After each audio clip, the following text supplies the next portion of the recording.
Wtedy jeszcze lepszy jest. Sam raz do ocierania puszek można i na krzyżaków iść. No niechby tu jakiś krzyżak się pojawił, zaraz bym mu głowę odrąbał.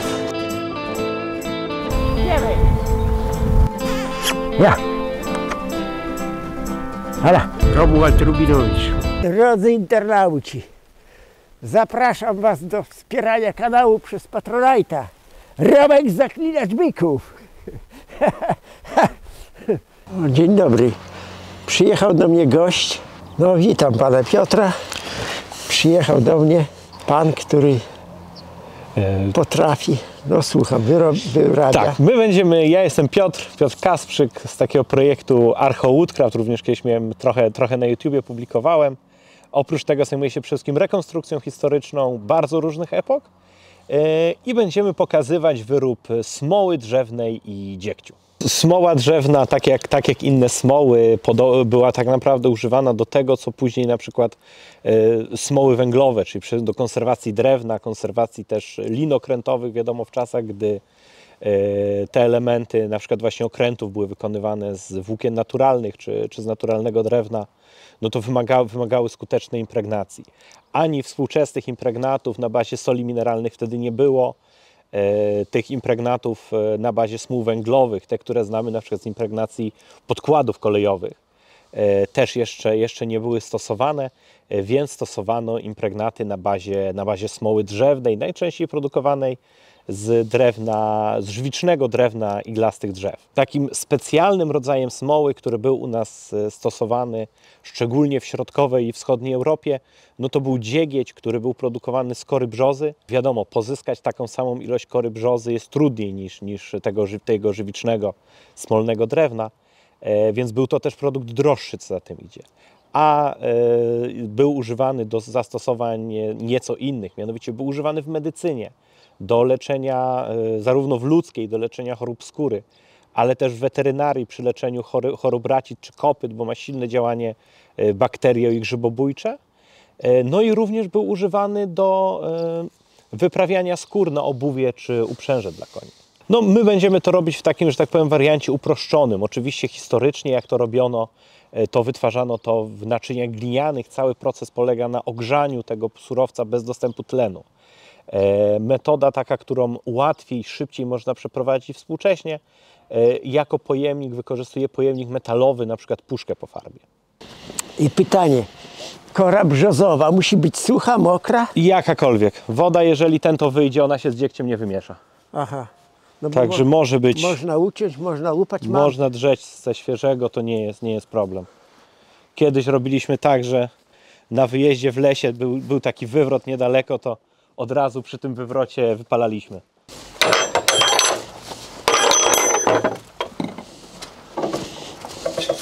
O, proszę bardzo. Właśnie lepsza jest ta biała. Także, ta biała lepsza jest? Tak. Aha.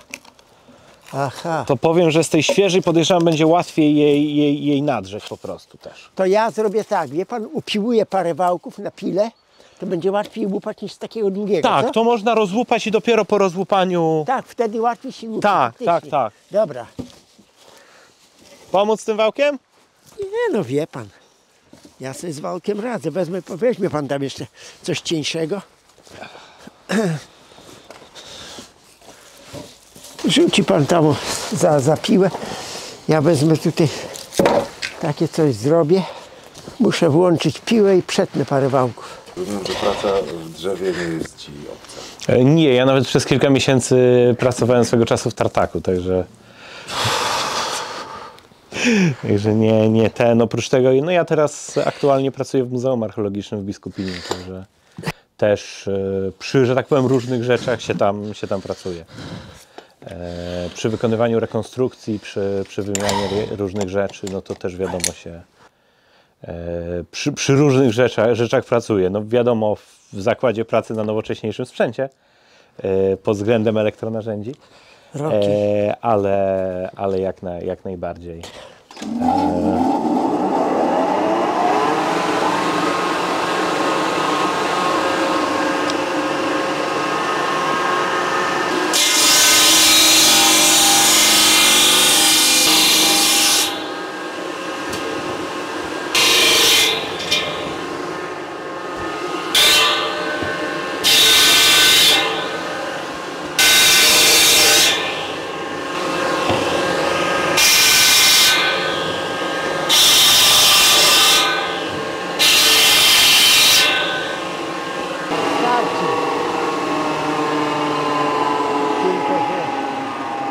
dla drwala to trzeba będzie grubszych upiłować z tamtych. To wezmę piłę i... Bo dla drwala to trzeba dać... Niech drwal wykaże się. Co tam taka cienizna, no nie? No tak. O, tam, o, tu pod spodem. O, tam o, są takie pod spodem. Możemy też od razu uszykować puszkę i od razu byśmy do puszki upychali najlepiej. Dobra. Pan Romek puszki ma, tylko zapomniał wyciągnąć z kąta. Moja graciarnia. Nie jest źle. Nie jest źle, proszę pana. Jest źle, gorzej niż może być. Dzieciak się wychodzi nieraz więcej niż się czego wydaje. Ale znajdę jeszcze większą, może To jest jest większa. 750 chyba. Bo zaraz tu jest, o tu jest, ta będzie.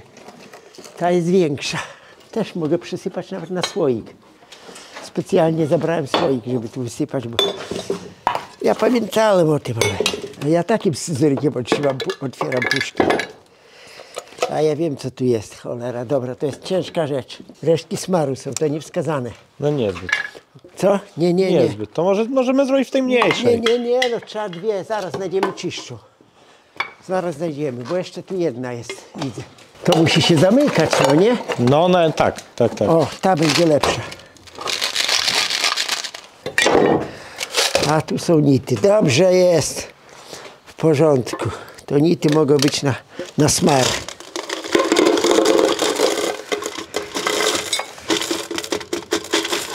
To co, te dwie starczą? Starczą. Ale ma pan otwierać do puszek, naprawdę? Ten jeszcze lepszy jest. Sam raz do otwierania puszek można i na krzyżaków iść. Tak, jest lepszy. No niechby tu jakiś krzyżak się pojawił. Zaraz bym mu głowę odrąbał. Tym to bez problemu. Te wilki dziki cało zgraje. Pozabijam i pokraję. To jest Stefek Burczymucha. O większego trudno z ucha, jak był Stefek Burczymucha. To pan się nie uczył tej bajki? Oczywiście, że tak. No to co? Czego pan mówi, że pozabijam? Ma pan lepiej ode mnie powiedzieć. Nie żartuje pan. Wilki dziki cało zgraje, pozabijam i pokraję. A lew, cóż tam lew, kociak duży. Co tam było w tej puszce? Nity, stalowe nity i trochę były zalane jakimś olejem tym napędowym, czy tam jakimś olejem przepracowanym, żeby nie rdzwiały, no nie, bo no ja mam tych nitów całe kilogramy, bo nieraz one mi do czegoś służą. Nieraz trzeba coś znitować, no to po prostu jest. Jak oceniasz warsztat pana Romka? Kiepsko. Nie, ja oceniam dobrze. Ja oceniam bardzo dobrze. W porównaniu z moim jest tu wzorowy porządek, także... Nie, tu porządek, wie pan, tu w planie jest zrobić wieszak, bo ja mam dużo narzędzi i takich rzeczy, które można powiesić, a one walają się po prostu i nieraz. Takie jest powiedzenie, grzebie się, czy jak kopie się jak ślepy w torbach. Czegoś nie mogę znaleźć. Ja wiem, że to mam. I trzeba przewalić ileś tam gratów, żeby to znaleźć. Zrobię wieszak, popowieszam trochę złomu, muszę wywieźć też, bo nie mam czasu po prostu, a dzięki temu chłopakowi z kamerą. Tak, to jemu zawdzięczam ten porządek tu. Tak, duży pień został zawalony. Holender jasny. Już sam nie wiem, gdzie on... Dobra, łupie pan. Ale panie Piotrze, czekać.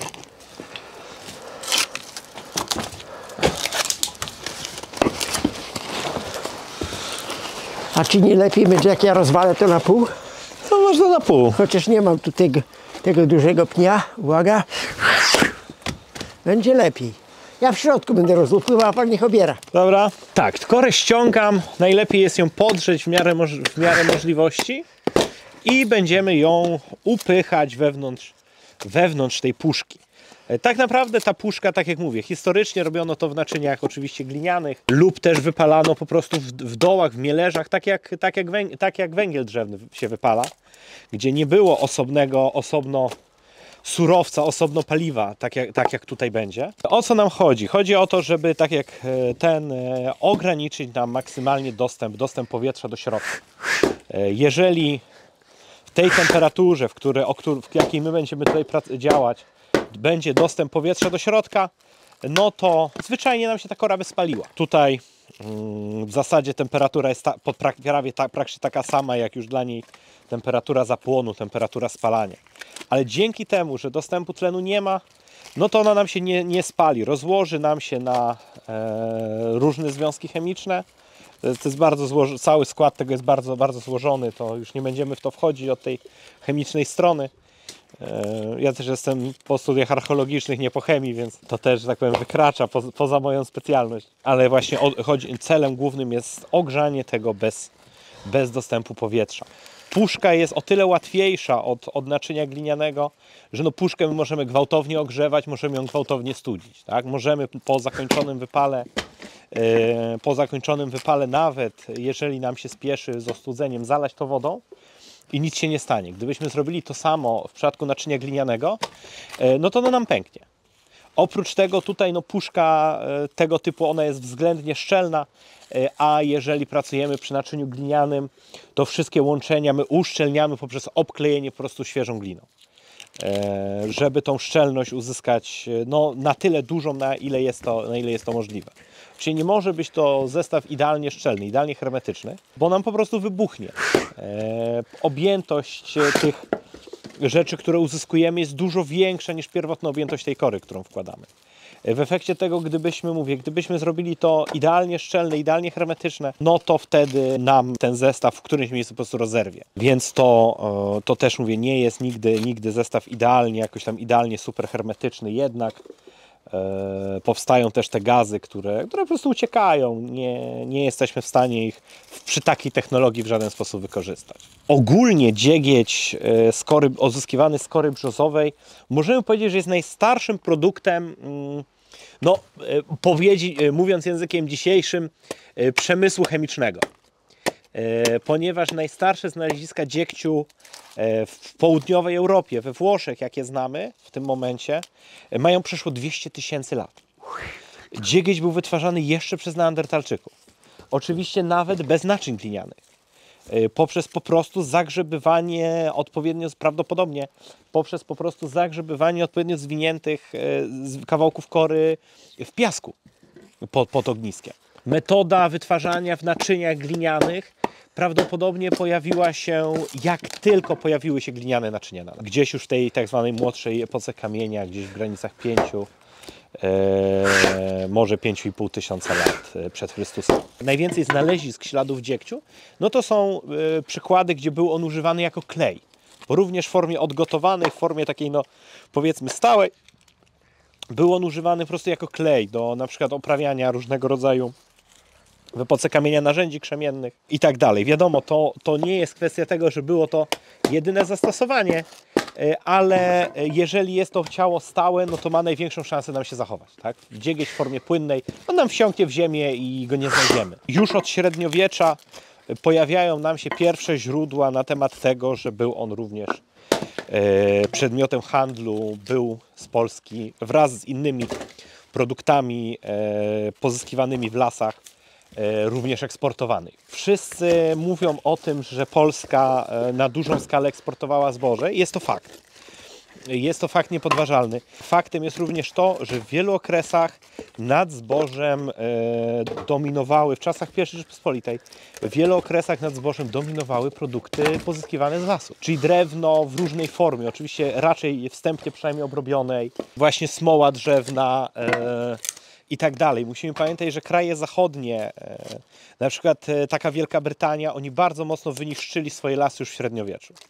Więc w ich przypadku budowa tak wielkiej floty, jaką oni mieli pod koniec wieku XVII, wieku XVIII, XIX, bez importu drewna, byłaby niemożliwa. W pewnym momencie oni zaczynają nawet sprowadzać drewno z terenów tak odległych jak z Ameryki Północnej. Oni zaczynają niektóre cenniejsze sortymenty, na przykład drewno na maszty, od pewnego momentu, gdy już oczywiście te kolonie w Ameryce Północnej są ustabilizowane w miarę, zaczynają nawet stamtąd sprowadzać. Także drewno do budowy statków, klepki na beczki, półprodukty oczywiście na te klepki, jedynie wstępnie wyłupane, drewno właśnie masztowe, smoła drzewna służąca do impregnacji tego, do produktów leśnych, ze względu na to, że nie było wtedy u nas w tamtych czasach takiego współczesnego pszczelarstwa, tylko hodowla pszczół opierała się jednak na barciach w lesie, to często do produktów leśnych również zaliczany jest na przykład wosk. Bo tak jak mówię, również ze względu na to, że jednak mieliśmy wtedy przede wszystkim u nas barcie lokowane w lasach, niejako siłą rozpędu uznajemy, że wosk też pochodził z lasów. Także często jest tak, że oczywiście mówię, no to się zmienia w czasie, to zależy od konkretnego okresu. Na ten temat można by napisać kilka książek. Ale są okresy, gdzie faktycznie jak sumujemy te wszystkie produkty leśne, to wyjdzie nam większa czy masa, ale również czasem również wartość tego eksportu. Innym takim produktem w ogóle dzisiaj całkowicie w sumie zapomnianym, który był pozyskiwany z lasów, z drewna najgorszej jakości lub w terenach, gdzie nie było możliwości łatwego wywozu, to był potasz. Potasz jest to węglan potasu pozyskiwany właśnie z popiołu drzewnego. Na tym się opierał wtedy przemysł, że tak powiem, chemiczny, typu produkcja na przykład mydła, produkcja szkła, to co do czego my dzisiaj używamy sody, która jest węglanem sodu. Oni używali przede wszystkim węglanu potasu pozyskiwanego właśnie z popiołu drzewnego. A żeby pokazać, o jakiej skali zapotrzebowania na surowiec wtedy mówimy, no to z metra sześciennego drewna, takiego, które nie ma dużej zawartości tego w popiele, ale też nie ma bardzo małej, jesteśmy w stanie z metra przestrzennego uzyskać około pół kilograma. To jest taka skala i jak potem sobie przeliczymy na przykład ile w ciągu roku potrafiono tego wyeksportować ton przez na przykład sam Gdańsk, wychodzą nam abstrakcyjne rzeczy, na przykład kiedyś gdzieś tak przeliczałem, bo w starszych książkach jest opisana mniej więcej wydajność tego też i tak dalej. No to wyszło mi, jak zacząłem przeliczać, że z dóbr jednego magnata spalono potażu tyle, że na wyprodukowanie tego potrzeba było 1/3 całego rocznego pozyskania drewna dzisiaj w Polsce. Około 1/3 tam plus minus całego pozyskania dzisiaj w lasach państwowych jedynie spalone na popiół, przerobione na potaż. Jaka jest historia tej siekiery? Jasne. Bez przyczyny ją tu wiozły. Tak, to jest replika siekiery znalezionej na Jeziorze Lednickim. W Jeziorze Lednickim tak naprawdę, w wodzie. Lednickim. Są okolice między Gniezdnem a Poznaniem. To jest miejsce, gdzie wszyscy kojarzymy właśnie Gniezno jako tą umowną pierwszą stolicę Polski. Kojarzymy Poznań jako ten główny gród. Kojarzymy je dlatego, że one przetrwały jako znaczące miasta do czasów współczesnych. Natomiast między nimi mamy kolejny gród właśnie na Ostrowie Lednickim. Dzisiaj to jest miejscowość Lednogóra. No to tam mamy gród, że tak powiem, prawdopodobnie równie znaczący. W zasadzie na poziomie XI-XII wieku całkowicie porzucony. Całkowicie on traci na znaczeniu, przez co te kolejne nawarstwienia, które tam by powstawały, kolejna działalność człowieka, no tego nie niszczyła. W Jeziorze Lednickim znaleziono łącznie ponad 100 siekier i toporów. Ponad 100, tam jest chyba około 130, już tam nie będziemy wchodzić w szczegóły. Część z nich to są egzemplarze ewidentnie bojowe, włącznie z takimi, które są zdobione. Natomiast jest dość liczna grupa właśnie takich o klinowatym profilu bojowym. W większości one były jednak dość cienkie. Te mają klinowaty profil, mimo wszystko krótszą krawędź tnącą od tych pozostałych. Ich jest dosyć dużo, to jest podejrzewam około 30-40 sztuk. I większość archeologów przypuszcza, że one były po prostu narzędziami ciesielskimi, siekierami, czy do ścinki, czy do obróbki drewna. Przez Jezioro Lednickie były przerzucone drewniane mosty, zbudowane z drewna dębowego. Więc można przypuszczać, że część z nich po prostu utonęła w czasie pracy, tak? W czasie pracy tak. Siekiera komuś wpadła. Trudno utopioną siekierę wyciągać, zwłaszcza jak tam jest na przykład 10 metrów głębokie jezioro. Siekiery, można powiedzieć, w granicach X-XI wieku. Jeżeli powiemy, że sprzed 1000 lat, nie będziemy tutaj w żadnym błędzie. Ja postanowiłem wybrać taką, która będzie najbardziej typowa. Czyli sprawdziłem, jakie te, które oczywiście są w dobrym stanie zachowane, jaką one miały wagę mniej więcej.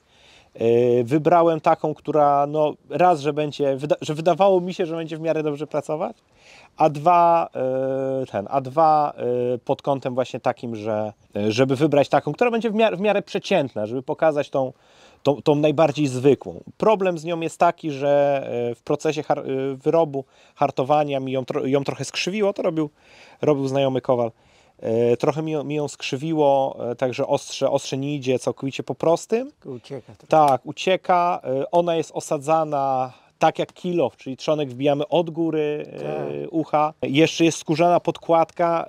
W moim przypadku wynika to z tego, że trochę źle ten trzonek spasowałem, ale oryginały również te skórzane podkładki zawierają pod... My czasami z kolegą żartujemy, że to jest efekt tego, że strugali trzonki ze świeżego drewna, jakim się rozeschło, luzowało, to trochę jak wbijanie gwoździ zamiast klinów dzisiaj. No tak. Mogło być. Ale jak oni to dokładnie, dlaczego oni tak to robili, tego nie wiemy. Ona jest wykonana z tak zwanego starego żelaza, żelaza włóknistego, o strukturze włóknistej. No jest to, powiem tak, najbliższe, co możemy obecnie zdobyć do żelaza dymarkowego i na ostrzu jest nakładka ze współczesnej stali już narzędziowej. A ja tu zauważyłem jeszcze jedną ciekawą rzecz, że tu obuch jest zrobiony metodą zawijania, czyli Tak, otwór tak. nie był, tylko jest zawinięty, rozkuty było tu i jest ślad zgrzewu tu Tak, i tu. tak. Obuch jest zrobiony I one metodą zgrzewu. były często w ten Zawijania sposób robione. zgrzewu, Niektóre tak. niektóre nawet oryginalne były Tak. wrzucane na rentgen, żeby zbadać je dokładnie, gdzie te zgrzewy idą. No to na zdjęciu rentgenowskim z mocną lampą Tak, się... ale tu widać po prostu. Tak. Tu widać po prostu, nie trzeba lampy nawet. Tak, oczywiście. Na oryginałach też często to widać. Wiadomo, jak wejdzie korozja, jak to zaczyna rdzewieć, Tak, gdzieś tam. to widać też, te zgrzewy się rozchodzą często Tak, nawet. zaznaczy się. Ale mówię, niektóre są tak dobrze zgrzane, że tego nie widać. Tak, wierzę w to. No ale to już jest mistrzowskie kowalstwo. Możemy sobie pofantazjować. A najgorsze rzecz, że żelazo było na tyle drogie, żeby człowiek musiał wszystko jedną robić. Tak, jest, prawda. Bo to jest też ważna Tak, rzecz, tak. o której my często nie myślimy. Żelazo, że... a w ogóle stal była Tak, szalenie droga. tak. To, Samo żelazo, nawet miękkie żelazo było drogie, tak, natomiast jeszcze w okresie tym nowożytnym, gdzieś tam w XVII-XVIII wieku, tak. twarda stal, materiał nadający się na ostrza, był jeszcze 10 nawet krotnie droższy od miękkiego żelaza. No leciutka, po prostu leciutka. No trochę tu jest tej, no to ma to, że te ostrze ma długie po prostu, no. Krawędź tnącą ma daleko, tu jest jakiś znak nabity, Kowala, nie Kowala. Kowala, tego, który mi tą replikę robił. Tak, tą replikę. I gdzie ten Kowal to robił? To Kacper Olechnowicz. On jest gdzieś tu też z północnej Polski. Kacper, od którego kowadło Aha, przywieźli? tu, kowadło, tu. To on też kowalem? On też kowalem? Bo ja myślałem, że on tylko kolekcjonuje kowalskie rzeczy. Aha. On robi głównie siekiery w sumie. No powiem, że utrafił z wagą prawie idealnie z tą sztuką. To jest kwestia tego żelaza włóknistego, ono jest lżejsze od stali współczesnej. Zmieści się? No tyle ile się zmieści, tyle upakujemy. No już tam nie będziemy na siłę przepychać, ale im generalnie więcej upchniemy, tym lepiej. Im ciaśniej, tym też mniej powietrza zostaje. A jak wystrzeli? No wystrzeli, no proszę pana. Będzie pali w ogniu grzacznie, raptem bum! Nie wystrzeli. Nie wystrzeli? Nie wystrzeli, bo w wieczku się dziurę robi. Gazy się ulatniały. Tak. O, ta wieczko nie jest tak idealnie dopasowane. Najlepiej byłoby zrobić tak, żeby mieć jeszcze drugą puszkę. Znaczy w sensie jeszcze dwie, mogą być mniejsze, mogą być byle jakie. I wtedy pod tą puszkę by się dało po prostu drugą i wtedy byśmy uzyskali czysty produkt, on by nam spłynął do tej domu. Na Syberii bardzo długo robili przynajmniej, jeszcze na pewno na początku XXI wieku, na małą skalę, na własne potrzeby. Zrobimy tak, że będziemy robić taką metodą najbardziej klasyczną, dwunaczyniową, czyli pod spodem damy drugą puszkę. Żeby ściekało. Tak, i ten produkt nam po prostu spłynie do niej. Będziemy mieli osobno zwęgloną korę w górnej puszce, a w dolnej będziemy mieli czysty praktycznie dzień. LG. Jakiś produkt żywnościowy. Ja w tym nie jestem mocny. Mnie to w ogóle nie interesuje. Tam, panie, mleko od swojej krowy, cebula, czosnek. Takie produkty znam. A jakieś tam, za przeproszeniem, pierdołki. To. Cukierki, nie cukierki. Może być? Tak, w gorszych się robiło. I co, teraz dziurkę zrobić? W tym. W tym zrobić dziurkę, Tak, tak? w środku. Nie za dużą, tak? No, No, trochę się ugnie, bo to... Żeby nie wgniótł, da po ją na pieniek. To nie. Samo, bo wgniotę tę. Faktycznie, Ona już poszła. Ona wskoczyła już do środka. Skoczyła, może nie ta? Chyba trochę za mała jest, ale będzie szczelna, jak będzie położona na tym. A ta tu będzie. Ta będzie tu, dobrze, to w tej robimy dobra. dziurę, tylko zrobimy to tak, wie pan, żeby nie wgniatać się do środka. To... I odwrotnie może, żeby zadzior się zrobił na wierzch. Dobra, O, tutaj, to, tak? Tak, po środku. Dobra, Wtedy się zadzior robi na wierzch no tak. i jak ten, i tu ładniej będzie spływać. W puszce jest łatwiej upychać, gorzej jak właśnie na pokazy te w warunkach historycznych robię i w naczyniu glinianym, no to nie ubije tak mocno, bo by mnie rozbił po prostu. No tak. Albo drutem zawiązać. Można drutem zawiązać, bo tak też robiłem nieraz. Drut jest w zasięgu, bo się pastuchy wiąże, łosie rwą te pastuchy, przecież to jest normalna rzecz. Jak krowy się pasą tam dalej pod kipami, to jest nieraz codziennie jest drut zerwany. To jest normalka.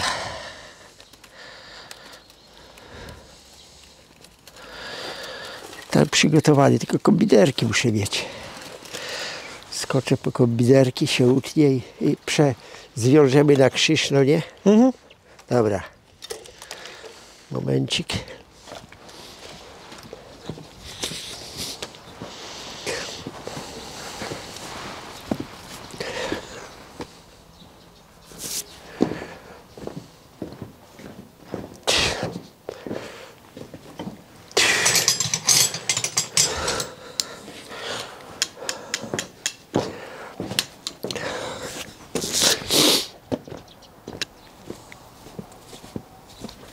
Blisko przyrody to jest dla Ciebie fajna okoliczność? Znaczy, dla mnie to są normalne okoliczności, patrząc na to, w jakich warunkach ja pracuję po prostu teraz.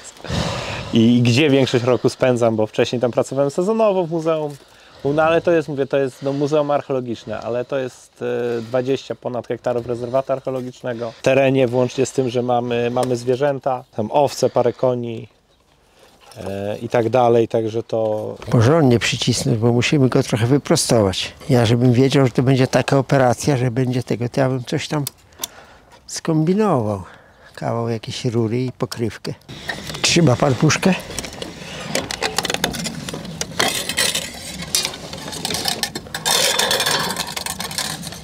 Takie kombinacje zaczął do niczego.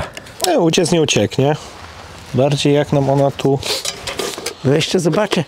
Miałem takie naczynie hermetyczne. Tam by zrobił dziurę i to by... Bo to był taki szybkowar rosyjski, ale czy on się uchował, nie wiem. Jeżeli nie został wywieziony na złom. Chyba pojechał na złom. Wyżej się tu by można w paru miejscach naciąć, żeby one się w tych nacięciach schowały. No, naciąć, nagiąć chociażby czymś. Żeby jedna w drugą weszła. Tak, żeby te druty się w tych wgięciach schowały.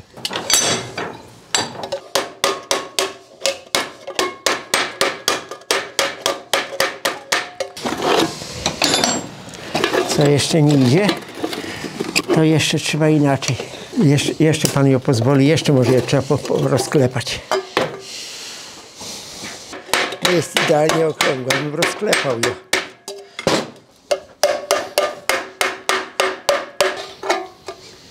No i chyba wszystkie, tak. Składa pan, ja tu gdzieś sięgnę, tu drut gdzieś jest. A jak nie, to przyniosę. Stawić w pionie. Trzyma pan ją z góry, przyciśnie pan. Ja opaszę 2 razy i skręcę. Dobra. Dobra. Trzyma.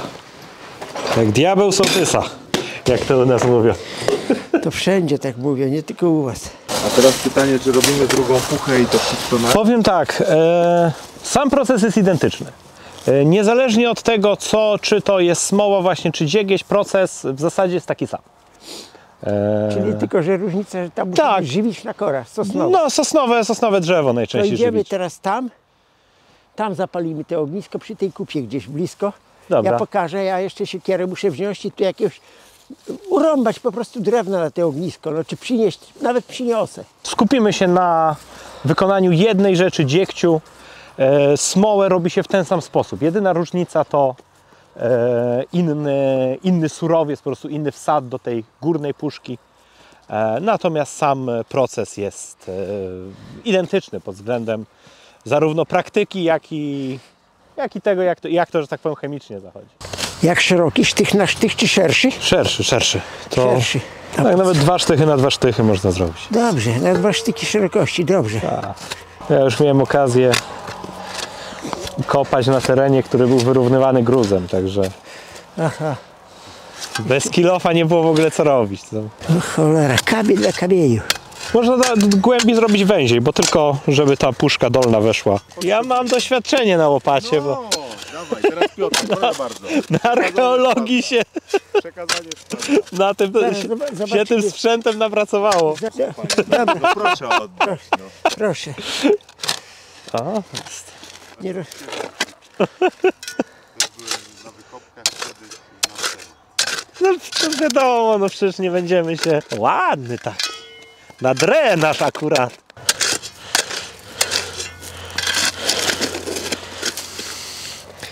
No, nawet przesadziłem trochę. Nawet trochę przesadziłem z głębokością.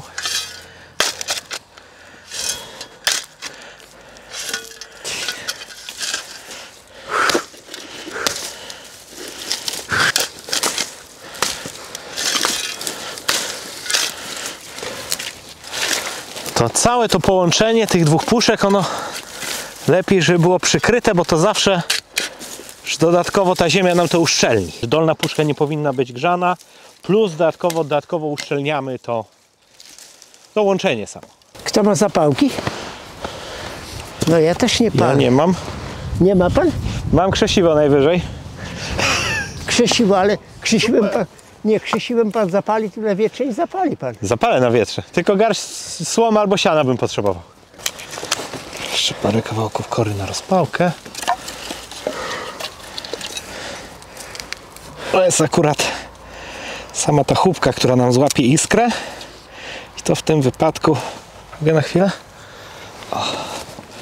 Trzeba kawałek odłupać. O. I ta konkretna to jest błyskoporek podkorowy. Grzyb nadrzewny.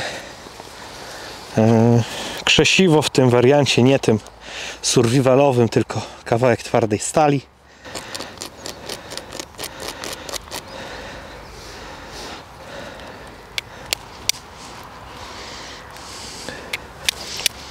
Iskry drobne, praktycznie jak ze szlifierki.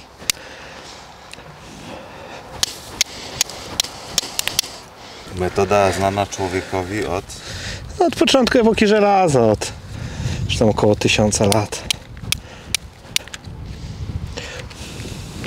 O, łatwiej łapie. Mamy już żar. O.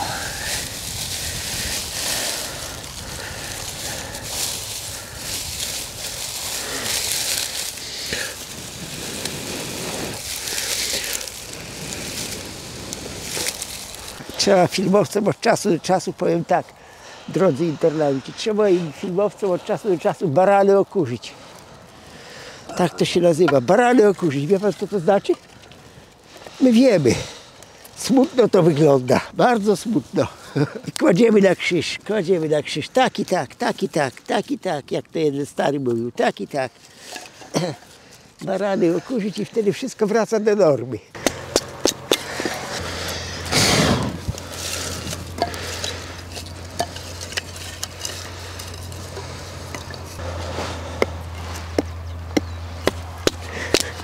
W przypadku takiej niedużej puszki to jest, podejrzewam, 2,5, góra 3 godziny. Tak, no musimy utrzymywać tam odpowiednio wysoką temperaturę.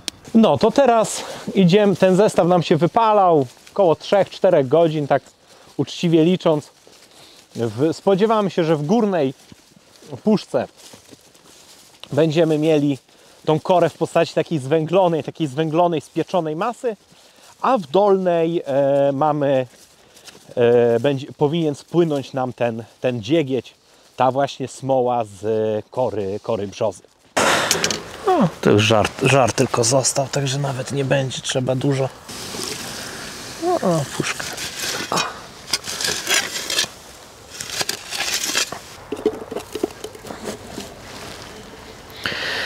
O, szło nam w całości.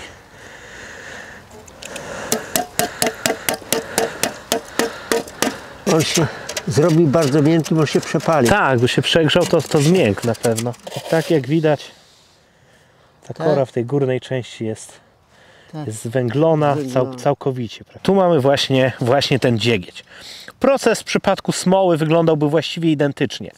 Jedyna różnica to właśnie taka, że do górnej puszki wkładalibyśmy po prostu żywiczne drewno sosnowe. Jeśli chodzi o dziegieć, on najczęściej był wykorzystywany do takich celów szlachetnych, czyli właśnie medycyna, weterynaria, to o czym wspominałem chyba na początku, najbardziej jest kojarzony z leczeniem kopyt u koni. Czy można tym drewno zaimpregnować?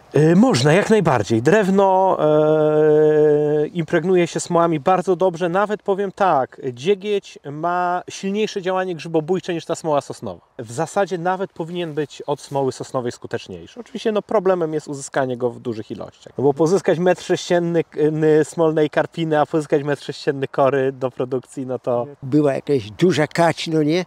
No to łatwiej je tam ładować, później duże ognisko tego, no ale pomimo wszystko, jak pan mówi, ile trzeba tej kory, żeby wytopić na przykład te 10 litrów. 10 litrów, no to musielibyśmy zużyć 100 litrów kory tak naprawdę. 100 litrów tak, kory. około wydajność wynosi około chyba 10%. Szczelnie ubitej. Tak. Wydajność około 10%. No tak, bo tu była puszka ugnieciona kory, a tu ile jest? No niewiele. Tak, to jest właśnie... 25 ml? No może 50 będzie. Może 50, może znajdziemy kawałek pędzla. Kawałek szopy do pomalowania. Tu chodzi, szopa to jest, tylko chodzi o pędzel. Ja tu sprzątam, niech tu stoi, no nie, tylko wiaderko zabiorę, bo będzie wieczorem potrzebny do pojenia cielaków. Nie za duży, nie za mały, no większego nie znajdę. Dobrze. Albo będzie bardzo duży, albo będzie jeszcze mniejsze są, po prostu mniejsze są. No. To jest... ta deska jest stara, sucha, to ona będzie ładnie piła. Tak. Bo to też jest faktycznie, że on już jest trochę chłodny. Tak. Ale mimo wszystko on... Maluje. Tak, on momentalnie zaczyna nam wsiąkać w to drewno. To też, no i to jest też kwestia tego, że na przykład jak mamy drewno, im drewno twardsze, im drewno bardziej ścisłe, no to on tym trudniej wsiąka. Na przykład jak kiedyś położyłem... Musiało być to bardzo gorące, no nie ciepłe. Tak, ale powiem kiedyś, a z drugiej strony kiedyś położyłem po prostu szmatę ubrudzoną w smole na desce topolowej. Tak. Poleżała dzień na słońcu i prawie cała smoła z tej szmaty wsiąkła w to drewno. Drzewo wypiło. Tak, no to pola jak wata pije przecież. To pola jest miękkim drewnem. Tak. To jest dosłownie prawie to samo co lipa chyba. To pole. Gorsza we właściwościach, bo łatwiej się łupie. Lipa jest taka jednak zwięzła. Ona lipa, jest, lipa, jest... W ogóle piłować lipę też jest ciężko. Ale a piłować czy łupać? Też do łupania jest bardzo nieprzyjemne. Wiem. Ale przez to się tak dobrze do rzeźby nadaje. Tak, że nie pęka. Że nieważne, w którą stronę się dłutem tnie, to jest tak samo. No idealnym jest materiałem do rzeźby faktycznie, bo rzeźbiarze przeważnie używają lipy, chyba z niczym innym nie rzeźby. Już za zimna, zaczyna kleić. Tak, już klei. No też powiem, że w stanie takim stałym, jakby ją odgotować, tak żeby była stała tak jak lepik, to normalnie też używali jej jako kleju. Pędzel do pieca, tak? W zasadzie tak. Tak, bo nie da się tego umyć. Chyba, że w benzynie by odeszło. Nie, no to tam dobra. W benzynie by odeszło, nie to tam nie jest. głowy o pędzel. Tam ja tylko... To nie są te czasy, żeby pędzle było ciężko dostać. Nie, no to groszowa sprawa. Tak. No dziękuję bardzo dla pana Piotra. Miło było poznać. Pokazał mi pan, jak to się wyrabia dziegiec. No, będę wiedział, że naczynie w naczynie i na dole dziurka, żeby z tego górnego ściekała ta kora, która będzie się topić. Dobra sprawa. Będę wiedział, jak to właśnie robiono kiedyś przed wiekami, bo teraz to tak, idzie się gdzieś do składu budowlanego i kupuje się impregna, tak jak to bramy impregnowane. Tak, nie? no teraz to... No teraz ile trzeba by było litrów tego dziegcu, żeby tą bramę zaimpregnować? Trzeba by było parę litrów. No ja powiem tak, jak wypalałem miałem taką większą beczkę 30-litrową i wypalałem z sosnowej karpiny, miałem dobrą karpinę, no to tak z tej beczki 4 litry się dało wypalić. Ale proszę pana, karpinę, korzeń. Tak. Pozyskać korzeń, no to jak gdzieś je karczują, no nie? Na przykład pod szkółkę leśną. Tak, no to jest problem. Kiedyś ją jeszcze rwali, jak do produkcji kalafonii, jak ją ekstrahowali, to pozyskiwali. Tam znowu w okolicach Śrakowa, tam Puszcza Notecka, to sama sosna. Aha. No to tam pozyskiwali. Ale to jeszcze musi być dole. karpina, czy może być normalnie żywiczna kora sosnowa, czy Może być żywiczne drzewo? jakiekolwiek żywiczne drewno. Żebyś było żywiczne. Tak, aby było żywiczne. Świerk też może być. Też może być. Bo ja zauważyłem, że jak się świerkiem pali i nie przemiesza się z innym drewnem, to po prostu na ścianach pieca jest smoła. Jest smoła, po prostu smoła. Także ludzie wolą do opału drewno liściaste niż iglaste, bo liściaste nie smoli. Ja to doskonale rozumiem. U was dobrze jest, bo nie ma pod piecem kałuży smoły. Ja mówię, jak to? No tak, mówi, normalnie paliło się w piecu, a spod pieca ciekła smoła. Dobra, dziękuję za naukę. Miło było pana poznać. No mnie również. Serdecznie pozdrawiam Dariusza Zembalę, Jacka Wolfa, Kacpra Rogoza, Arkadiusza Malewicza, Szymona Zająca, Jakuba Golana, Dawida Kosiorka oraz Franciszka Jabłońskiego. I dziękuję za wsparcie kanału Romek Zaklinacz Byków.